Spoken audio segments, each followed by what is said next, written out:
Quem encontrou o segundo livro dos Reis, capítulo 22, diz amém. Amém. Não, mais alto. Quem encontrou diz amém. Amém. Glória a Deus. Bendito seja o Senhor. Aleluia. Amados e queridos irmãos, vamos ler a palavra de Deus. Então disse o sumo sacerdote Ilquias ao escrivão Safã: achei o livro da lei na casa do Senhor. E Ilquias deu o livro a Safã e ele o leu. Vamos ler de novo, meus amados? Toda atenção à palavra. Então disse o sumo sacerdote Ilquias ao escrivão Safã: achei o livro da lei na casa do Senhor. E Ilquias deu o livro a Safã e ele o leu. Quem lê este livro, a vida muda. Quem lê este livro tem a história mudada. E quem observa este livro tem vida eterna com o Senhor Jesus. Levante as mãos aos céus. Maravilhoso Deus, poderoso Pai, nós lemos a Tua palavra, meu Deus. Estamos certos da bênção, estamos certos da vitória. Nós cremos, ó Pai, no poder do Seu nome, no poder da Tua palavra, em o nome de Jesus, nosso Salvador. Amém, meus amados? Pode assentar, querida igreja, pode assentar. Louve a Jesus com as suas palmas. Palmas de vitória, palmas de vitória. Mais alegre, irmãos, mais alegre as palmas. Glória a Deus. Queridos e amados irmãos, essa palavra é viva e eficaz. Amados, esse menino, ele tem um chamado de Deus aos 8 anos de idade. Aos 8 anos ele assume o reinado. Esse menino chamado Josias. O pai dele, irmão, e o avô tinham uma trajetória muito ruim. Manassés, meus amados irmãos, esse homem foi difícil. Manassés, ele introduziu na igreja imagens de deuses estranhos dentro da igreja. Foram colocados dentro da igreja imagens de deuses estranhos, Azerá e tantos postes ídolos que foram colocados por ele. Até que esse povo foi levado ao cativeiro. A Síria, então o Império Sírio, leva para o cativeiro essa nação de Israel. Mas a Bíblia vai dizer, meus amados, que Manassés se arrepende. Aleluia. 55 anos de reinado. No final do seu reinado ele se arrepende. Aleluia. E tem um concerto com Deus, o nosso Pai. Irmãos, muitas coisas nós podemos arrepender. E Deus pode nos perdoar, como perdoou o rei Manassés. Mas a consequência para o reino, a consequência para gerações futuras é muito grande. A influência negativa de Manassés foi muito grande para as gerações. Se eu peco, depois eu me arrependo e eu conserto a minha vida. Mas as suas consequências dos seus atos, eles vão ficar perdurando e trazendo transtorno para a sua casa, para a sua família. É pesado isso, meus amados. A Bíblia vai dizer que nasce um filho de Manassés. O nome dele é Amon. Esse rei vai reinar apenas 2 anos e vai seguir todos os caminhos maus do seu pai Manassés. Só que ele não aprendeu com o seu pai, que se humilha no final da caminhada. Esse rei Amon não vai se humilhar, não vai se render, aleluia, perante o Deus de seu pai. E nesse contexto de 2 reis péssimos para Israel, nasce um menino. E esse menino, com 8 anos, é coroado rei. Quem tem uma criança de 8 anos aí? Quem tem um filho de uma filha de 8 anos? Quem tem? Tem alguma criança de 8 anos aqui na igreja? Quem tem alguma criança de 8 anos? 8, 9 anos, tem alguém? Quem tem? Belinha tem quantos anos, Belinha? 10, já tem 10. Mas é 8 anos. Você tem quanto, Rafa? 9. Isso aí, mais ou menos. Ele assume aí o reinado. Com 16 anos, na fase que diz que é a fase da puberdade, da adolescência, que é a fase do jovem, tá aí, dúbio, não sei o que eu quero, eu tenho um problema com hormônios, não sei o que tem, conversa de quem está gelado. Com 16 anos, ele bate a boca no pó e começa a buscar a presença de Deus. Se você ler, meus amados irmãos, aleluia, você vai ver que aos 16 anos de idade, ele começa uma vida espiritual para com Deus. Ou seja, buscar a Deus de perto. Tem alguém que tem desejo de servir ao Senhor de perto, meus amados? Ter comunhão com Deus. Oh, coisa gostosa. Só quem entende isso sabe o valor. Eu estou falando aqui para muita gente que não está entendendo nada. Porque para eles culto, meus amados irmãos, é uma festa, é um louvor, é alguma coisa. Mas para quem está entendendo a palavra, ele começa a buscar, ou seja, estreitar a sua intimidade com Deus. Quem tem vontade de ter intimidade com Deus entre nós? Intimidade. E ele começa a buscar. Aí de repente, meus amados irmãos, poucos anos depois, ele com 20 e poucos anos, ele diz assim: não, o templo está destruído, o templo está acabado. Porque vai dizer a história que 340, 350 anos, os reis que foram e que antecederam Josias, não deram uma pintura, não deram uma reforma, não pintaram uma igreja, não melhoraram a igreja. Aliás, destruíam a igreja, destruíam, jogaram os utensílios sagrados para fora e trouxeram para dentro os postes ídolos. Josias diz assim: aleluia, eu vou fazer uma reforma no templo, eu vou fazer uma reforma. E Josias agora, irmãos, eu acho bonito que Josias chama homens agora sinceros, homens sinceros, e ele põe o dinheiro na mão desses homens, e ele não pede nem conta do dinheiro, e os homens agiam com fidelidade. O que eu vejo, que eu aprendo com isso? Ninguém faz a obra de Deus sem confiar nas pessoas. Se nós não aprender a confiar nos nossos irmãos, confiar nos nossos irmãos que estão conosco na batalha, eles estão correndo aqui, né, irmãos? Não tem ninguém. Estou achando que tinha. Mas é por questão do coronavírus, estão mantendo distanciamento. Mas amém. Então, nós temos que confiar. Vamos ler com vocês ver. Capítulo 22, verso 7. Vamos ler o 6 e o 7. Aos carpinteiros, aos edificadores e aos pedreiros, para comprar madeira e pedras lavradas, para fazerem a casa, repararem a casa. Ao 7, porém não se pediu conta do dinheiro que lhes entregara nas suas mãos, porquanto procediam com fidelidade. Ô irmãos, tem pessoas que você põe um valor na mão da pessoa, e você quer o recibo, você tem que fazer uma CPI, você tem que ir lá, olhar direitinho com o que foi gasto.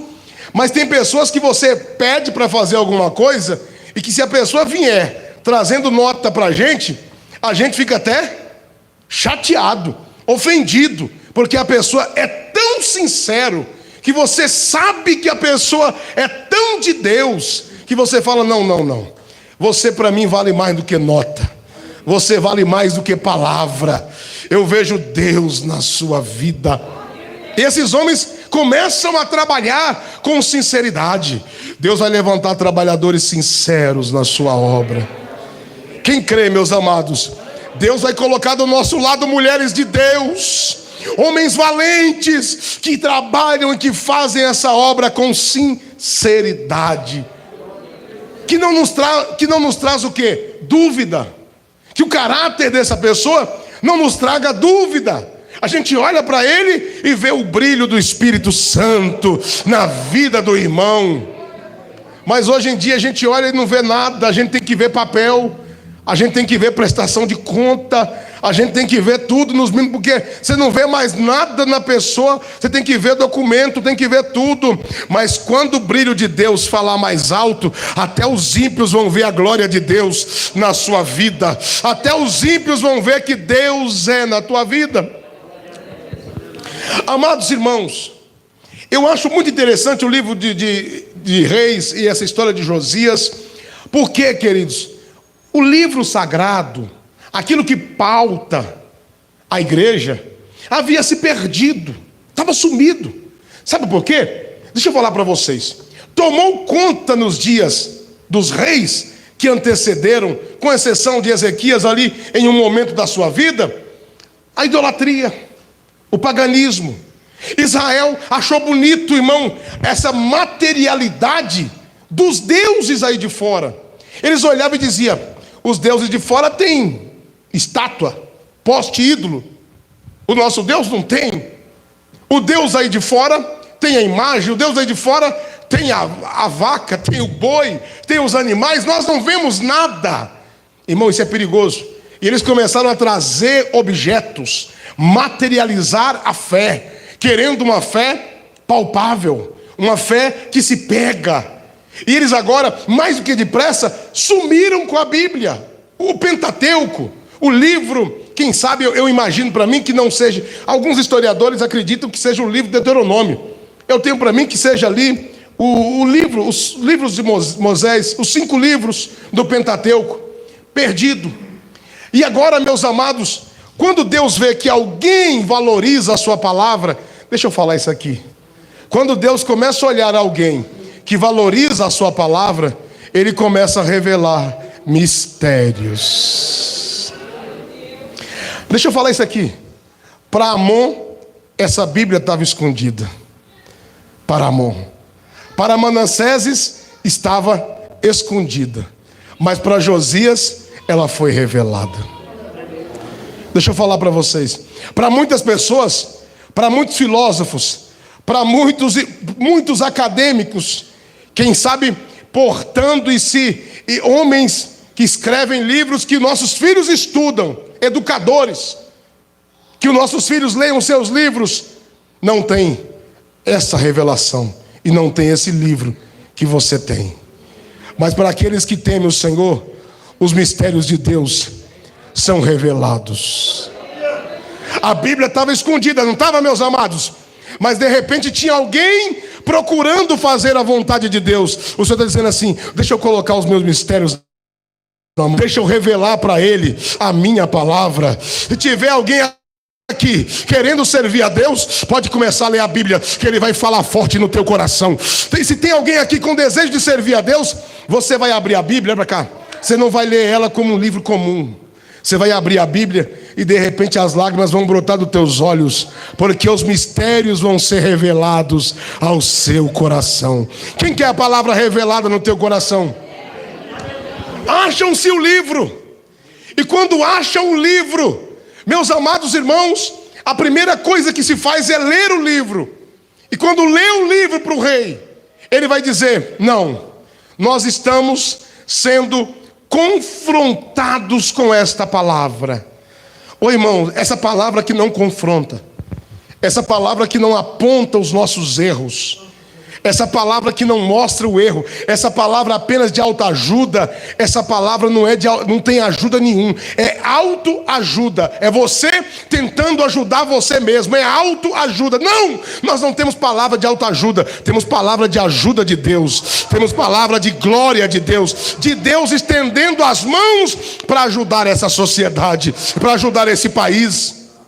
Mas muitas vezes nós não queremos. Como foi abordado na nossa escola bíblica passada, nós queremos usar a Bíblia como uma caixinha de surpresa. Sabe qual a caixinha de surpresa é Bíblia? Não, não é Bíblia. A caixinha de surpresa são alguns versos extraídos da Bíblia, porque na caixinha de surpresa não tem lá Apocalipse 19, ficarão de fora os idólatras, os feiticeiros, os que amam, comete a mentira. Não tem isso em caixinha de surpresa.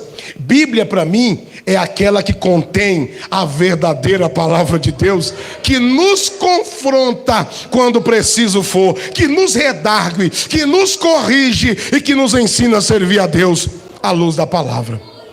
Se você gosta de ouvir só mensagens que massageiam o seu ego, você então não gosta de Bíblia. Você gosta de quê?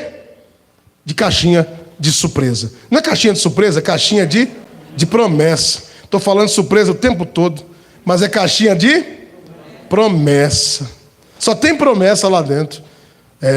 Mas a maior promessa, que é o pecador se arrepender, não tem lá dentro. A promessa que é preciso consertar o altar não está lá dentro, mas nessa palavra aqui tem palavra de Deus para o nosso coração. Amados, é impossível, deixa eu falar para vocês isso aqui. É impossível ter avivamento no Brasil, no mundo, se não tiver a palavra de Deus. Nós estamos vivendo no Brasil a mesma coisa que aconteceu no tempo dos reis de Israel. O que, pastor? O sincretismo religioso, a mistura religiosa. Hoje, se você vier para o altar aqui, você vem para o altar e vem igual eu vim aqui, só com a Bíblia na mão. O que você trouxe, pastor? O que você trouxe para cá? Não trouxe nada. Irmão, é preciso trazer alguma coisa. É preciso subir para o altar aqui, deixando aqui um monte de toalhas aqui já, tudo consagrada. As toalhas consagradas, todas estão aqui. É preciso trazer o sabonete. Se eu tivesse uma hora, eu vou trazer uns sabonetes aqui para me testar. E vou ver que no final do culto vai vir buscar o sabonete. Eu duvido se não vai ter um monte de gente aqui. Porque hoje, irmão, a mistura está aí. O pregador vem pregar, ele vem trazendo óleo ungido de Israel. Ele vai lá comprar em Israel. Às vezes não compra nem em Israel, viu, irmão? Compra aqui no mercado mesmo. E enche o litro de óleo, os vidrinhos, e as pessoas estão aí trazendo e levando para casa o vidrinho de óleo, a cordinha amarrada no braço. Hoje em dia está comum. Quem lembra desse sistema que amarrava a cordinha no braço? Hoje estão amarrando cordinha no braço do mesmo jeito. Estão amarrando cordinha no pescoço. Estão amarrando a fitinha no carro.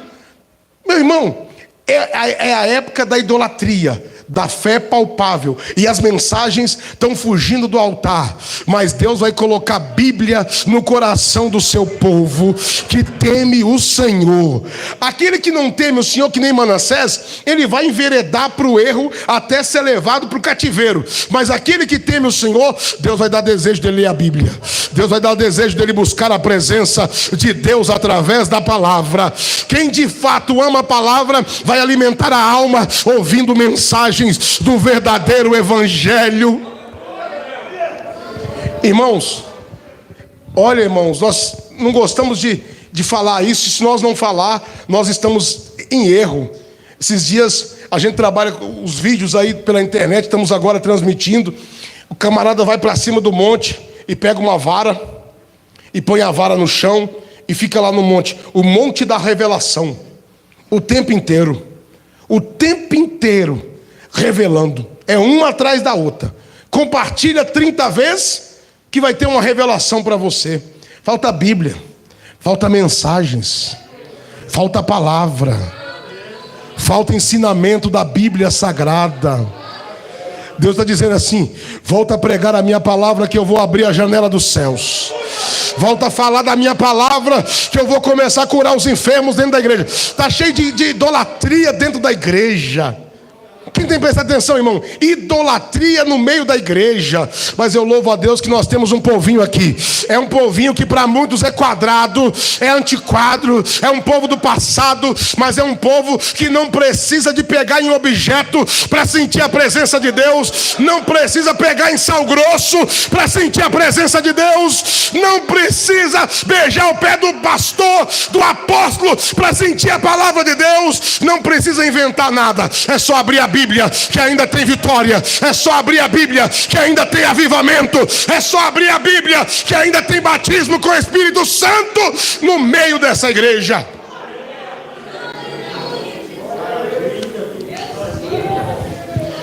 O avivamento surgiu por meio da palavra.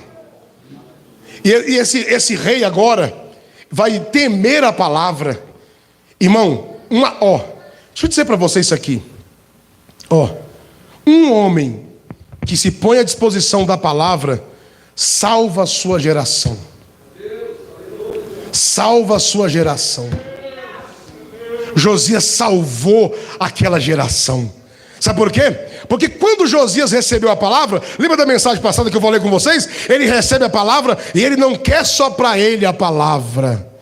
Ele quer a palavra para todos. Aleluia. Quem quer a palavra de Deus na sua vida? Volte a ler a Bíblia, meu irmão. Volte a ler a Bíblia, minha irmã. Volte a conhecer as Escrituras. Aleluia. Josias empreende uma reforma. Quando Josias começa a tapar os buracos do templo, o Senhor derrama um avivamento sobre Israel espiritual que você nunca viu igual. Diz a Bíblia que nenhum rei antes de Josias fez o que Josias, depois de Davi, nenhum rei fez o que Josias fez. E nenhum depois fez, porque Deus foi com Josias, porque temeu a palavra de Deus. É preciso temer. Irmãos, deixa eu falar para vocês uma coisa. Logo depois desse avivamento de Neemias, de Josias, Neemias vai empreender um grande avivamento. Quem lembra, meus amados? O sacerdote Esdras vai ser convidado a ler a Bíblia para o povo. E ele começa a ler a palavra. Um patamar mais alto, um púlpito é feito para Esdras. E as crianças começam a ouvir palavra. E criança, adulto. Hoje tem um negócio, eu até brinquei com a irmã que veio do Orquídeas. Falei com ela que a salinha hoje é o professor, o pastor Jefferson. Se tinha salinha. É verdade, irmãos, é verdade. É verdade. Nesse dia lá do livro de Neemias, capítulo 10, a Bíblia vai dizer que até as crianças ficaram da alva até o meio-dia ouvindo a exposição da palavra. Eu preguei a mensagem do Senhor Jesus quarta-feira na aclimação, e tem uma menininha. Quantos anos tem aquela menininha, Diácono Rafael? Uns 6 aninhos, da idade do Gabriel, do presbítero Neemias. E eu pregando a palavra, e de repente Deus foi me enchendo, a filha do irmão Jaelcio, e o Senhor foi tomando aquela menina, eu pregando, e a menina acompanhando tudo que eu pregava na Bíblia. De repente Deus mandou fogo sobre a menina, e água pingava no chão dos olhos daquela criança, e a criança foi cheia do Espírito Santo. Muitas vezes até salinha nós temos que minimizar um pouco. Temos que trazer criança para sentar e ouvir a palavra. Sair do computador, sair da internet, sair do celular. É tempo de nós vir ouvir a verdadeira palavra de Deus. Amém, meus amados? Nós estamos substituindo a palavra de Deus, substituindo ela por qualquer outra coisa. Não, ela não é um passatempo, ela é poder de Deus para salvar o perdido. A palavra de Deus, ela é o poder dos céus para salvar. Neemias começa a pregar a palavra, o sacerdote Esdras, sobre o governo de Neemias, e vem um grande avivamento. É assim ou não é? A Bíblia vai dizer que o pecado volta a proliferar. Século 16. Quem lembra o que aconteceu no século 16? Quem lembra de um homem que marcou o século 16? Como é o nome dele? Martim Lutero. O homem começou o quê? A receber a revelação da palavra. E ele começou a fazer a exposição bíblica da palavra, mostrando o que é certo, o que é errado. E o avivamento desceu. Nós somos frutos desse avivamento de 500 anos atrás. Só que agora, irmãos, assim como o templo tinha passado 400 anos e estava já deteriorado, o templo físico, na época de Josias, tinha quase 400 anos, sem uma reforma, ele estava deteriorado. Eu creio, meus amados, que chegou o tempo de uma nova reforma em nome de Jesus. Eu creio que chegou o tempo de uma nova reforma. É hora de nós arrancar tudo que é idolatria do templo do Senhor Jesus. Porque a idolatria, irmão, deixa eu falar isso aqui. Deixa eu falar, a idolatria, e ela começa, irmão, de forma muito sutil. De forma muito sutil. O diabo é muito sutil. Quem que não viu nossos pais fazer isso? Quem já não fez isso? Olha como é que a idolatria chega. O rádio está lá, e a pessoa põe um copo com água sobre o rádio. Eu já fui em muita casa dos irmãos aqui que faz isso. E a gente diz, tudo bem. O irmão, não, o pastor orou, eu creio, vou tomar. Amém. Toma lá água. Muita gente faz isso. E essas coisinhas vão entrando. Não é nada, parece que não tem nada nisso. Mas a pessoa começa a querer pegar tudo palpável. E para ele começa a ficar crente assim na igreja. Chega aqui para mim, pastor, dá um pouquinho de óleo para mim. Se o irmão que pregar, que vier aqui pregar, e não tiver o azeite, for um diácono que pregar, um cooperador, ele não crê que Deus cura. Porque ele não crê que o poder está na palavra de Deus. Para ele tem que passar azeite na cabeça dele, tem que derramar água ungida na cabeça dele, tem que amarrar o lenço, e essas pragas vão entrando dentro da igreja, e a pessoa vai ficando vítima. Não tem nada para me pegar, pastor, terminou o culto, não tem nada para me levar para casa. O que eu vou levar para casa hoje? Se você abrir o coração, você vai levar a presença do Espírito Santo, vai voltar para sua casa falando línguas estranhas e renovado pelo poder desta palavra. Cuidado com isso, irmão. A idolatria vai entrando e de repente a pessoa já coloca lá, pega a coitada da Bíblia, papel bonito que Deus deu para nós, Bíblia bonita, e abre lá no Salmo 91 e começa a dizer que a bênção dele está lá no Salmo 91. De repente o irmão pega o Salmo 91, imprime e cola na porta. É assim ou não é? De repente o outro, não está bom não. Eu vou pegar o voto do livramento. Eu nunca vi isso. Eu vou fazer o voto do livramento. E ele põe o voto dentro da carteira agora. E o voto fica comido de tanto velhinho que está dentro da carteira. Irmão, me desculpa uma coisa aqui.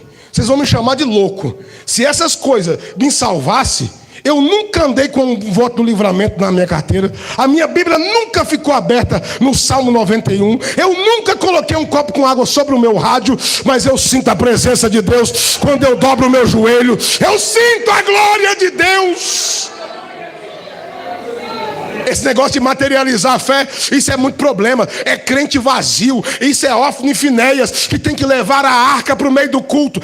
Mas deixa eu dizer uma coisa para você. Deixa eu dizer para você. A arca só tem valor se a palavra estivesse perto. Isso aqui é detalhe que você passou despercebido. A arca da aliança é levada, mas não acontece nada. Não entendeu nada. Deixa eu falar mais uma vez. A arca da aliança é levada, mas a palavra não está junto. Se você vai ler um pouquinho de história bíblica, você vai ver que todo rei tinha que ter a Bíblia e que a cópia da Escritura deveria estar junto da arca. Por quê? Para a população obedecer a palavra. O que eu quero dizer? Se tem pulo e não tem palavra, só vai ter barulho. Não entendeu nada? Tem arca, está trazendo a arca, está pulando, está falando mistério. Mas se não tem obediência da palavra, não tem manifestação da glória de Deus. Filisteu vai entrar e vai destruir. Eu sou uma bênção também, eu profetizo. Mas anda que nem Jezabel, anda que nem Satanás. Não tem mudança de vida, não tem comportamento, não tem o agir de Deus. O agir de Deus só vem sobre quem obedece a palavra. Aleluia.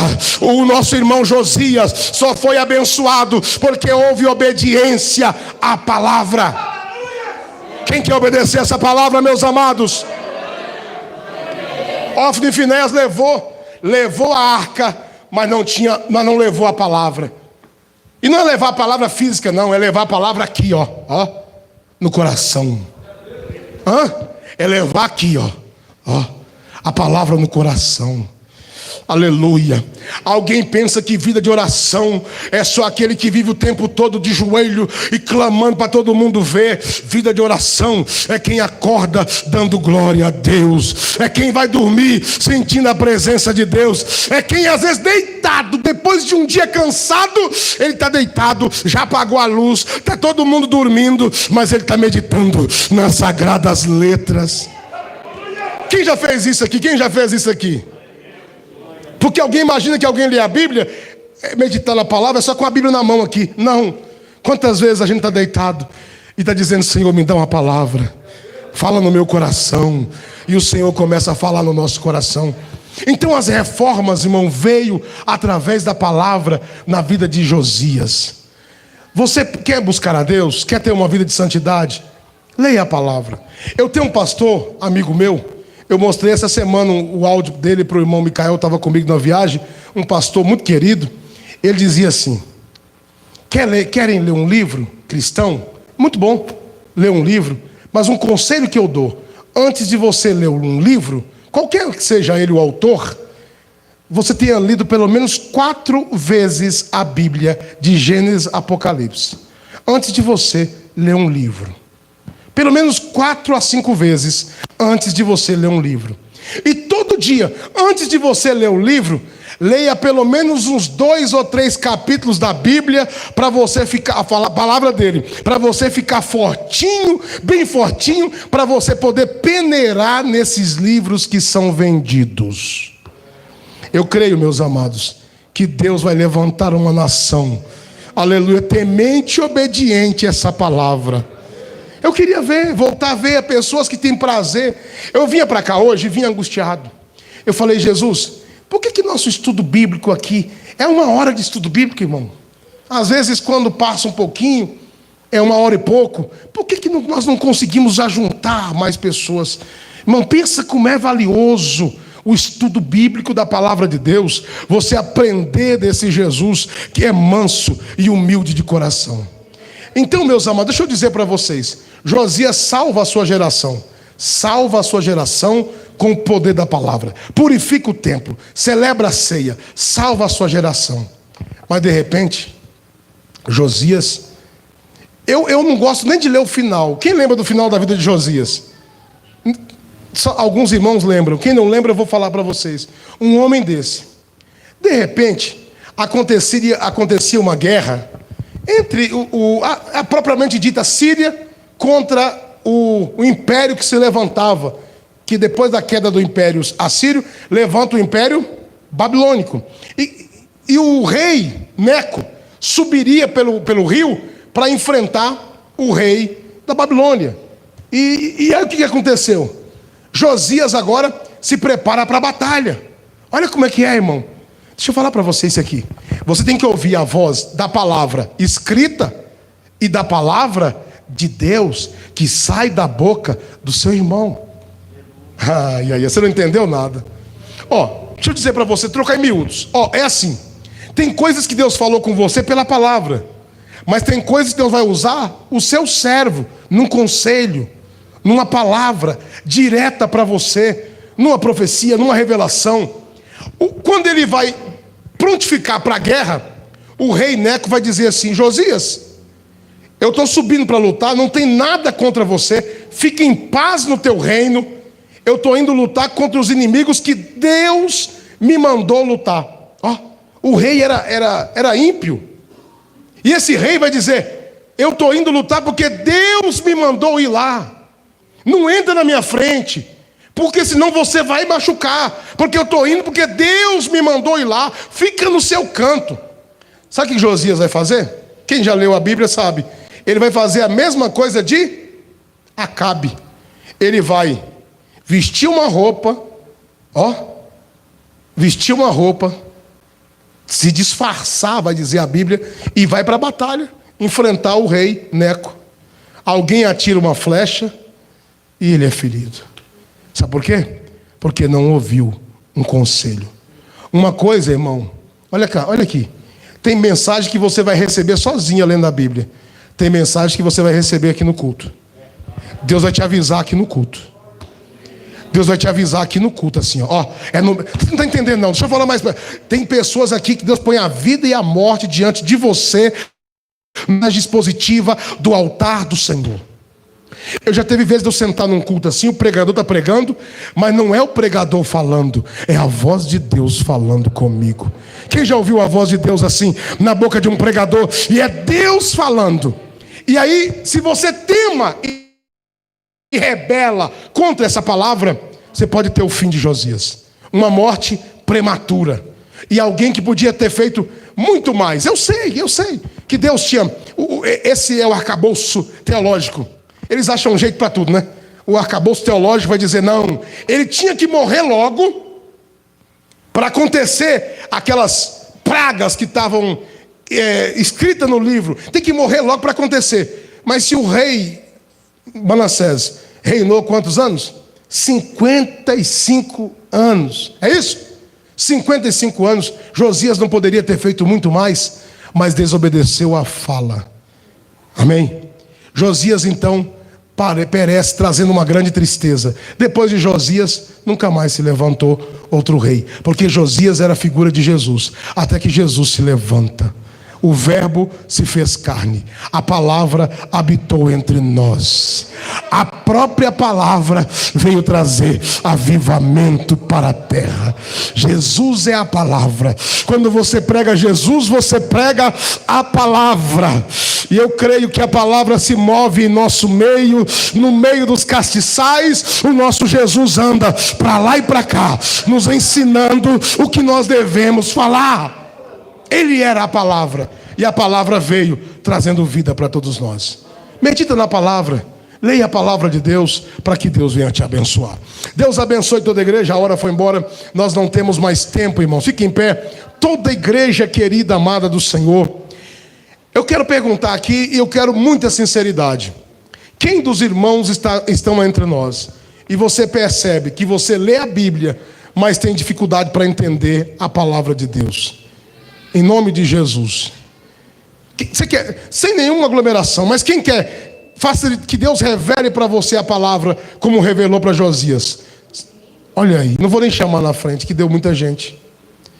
Mas 2 ou 3 que tem muita dificuldade. Eu queria chamar essa pessoa na frente, 2 ou 3 pessoas, muita dificuldade para entender. Vem aqui à frente. Essas pessoas têm muita dificuldade para entender a palavra, porque não é normal. Não pode continuar assim. Deus vai revelar para você hoje. É isso mesmo, irmã? Às vezes você lê e não... Encosta aqui. É normal, irmão. Elas estão preparando para batizar. Irmãos, às vezes estão buscando de Deus. Pode encostar, irmão. Pode encostar mais para cá. Fica aqui na frente, ó. Isso, fica aqui, ó. Desse lado para... Isso. Tem mais alguém que às vezes tem dificuldade para entender a palavra e quer de Deus força de Deus para entender? Não tem mais ninguém? Claro que tem. Mas amém. Os que estão aqui eu vou orar. Fala, Senhor, me ajuda a entender a tua palavra. Tem pessoas que pegam a Bíblia assim, ó, e às vezes não entende. Isso é normal. Ninguém sabe tudo. Mas tem hora que você abre a Bíblia e você chora. Quem já chorou sozinho lendo a Bíblia? O que é isso? Revelação da palavra. Se não aconteceu isso com você, não vai acontecer a partir de hoje. Você vai começar a ler a Bíblia e vai começar a derramar lágrimas em nome de Jesus. Levante a mão para cá. Senhor, nosso Deus e nosso Pai, nós estamos orando agora, meu Pai, por esses irmãos que buscam conhecimento da Tua palavra, que precisam da revelação da sua santa palavra. Ó Deus, abençoe meus irmãos novos convertidos que vão batizar. Revela para eles, ó Pai, a profundeza da tua palavra. Revela para essas pessoas os mistérios da tua palavra. Nós queremos ouvir a tua voz, queremos receber, ó Pai, a tua presença em nome de Jesus. Você já pensou? A Bíblia escondida para muitos, mas para Josias a Bíblia foi manifesta. Para Josias a Bíblia foi encontrada. Não tem nada mais gostoso, irmão, que você lê a palavra e você está dizendo assim, não, essa palavra eu não aprendi nos livros, eu não aprendi por nenhum teólogo, e você consegue se alimentar. Quando você lê a Bíblia e chora lendo a Bíblia, é o Espírito de Deus te alimentando. Quando você não consegue fazer isso sozinho, você precisa de vir aqui para alimentar com aquilo que é traduzido, que é recebido de Deus para o pregador, e ele alimenta a igreja. Mas você precisa, em tempos de pandemia, aprender a comer sozinho e preparar seu próprio alimento espiritual em nome de Jesus. Deus abençoe.